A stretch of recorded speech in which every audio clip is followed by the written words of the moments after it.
bike builder may be the guy Bruce Keatson introduces us to as we take a timeout. Ray Gaziarowski is hardly a household name, not even to bicyclists, but most of those riders are familiar with Ray's work and his brand name, Romic. He puts it on some of the best bicycles in the world. Although they may all look alike, there's very small variations in design that contribute to the efficiency of the rider. Ray builds custom bicycles according to a person's height, weight, and the type of riding they plan to do, whether it be touring or racing. And only the serious cyclists need apply. Romic bikes start at $800. They go up to $2,000. This one he built for a local psychiatrist is $1,800 with a frame made from steel tubing first developed for airplanes. Most of the customers are third and fourth generation cyclists already. They're not, most of them are not cyclists who are coming out to buy a bicycle for the first time. And Ray is not building for the first time. He raced competitively when he was in college, and he used to work for Schwinn in Chicago when he got out of school.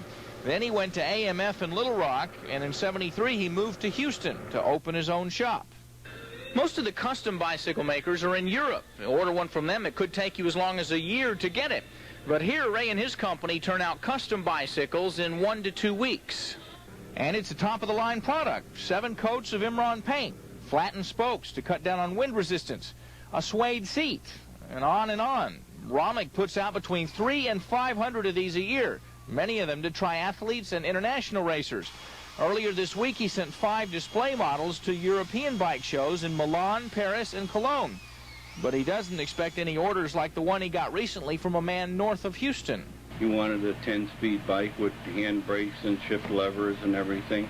The only problem was that he was a dwarf. Ray built him this custom bike, designed specifically to meet his unique needs. On the other end of the spectrum, a shop in Cleveland ordered a Romic for one of their customers who happened to be 7 feet 4 inches tall. You always were thinking, geez, am I doing right? Because that was such a huge frame. So what I did is cut a 2x8, 7 foot 4 inches tall, and drew his head on there and his inseam and where his arms would be. And when doubts came into my mind, just went over and looked at that piece of wood, and yeah, that's how big the guy is. And with Houston's best-known bike builder, that's a timeout. I'm Bruce Keatson.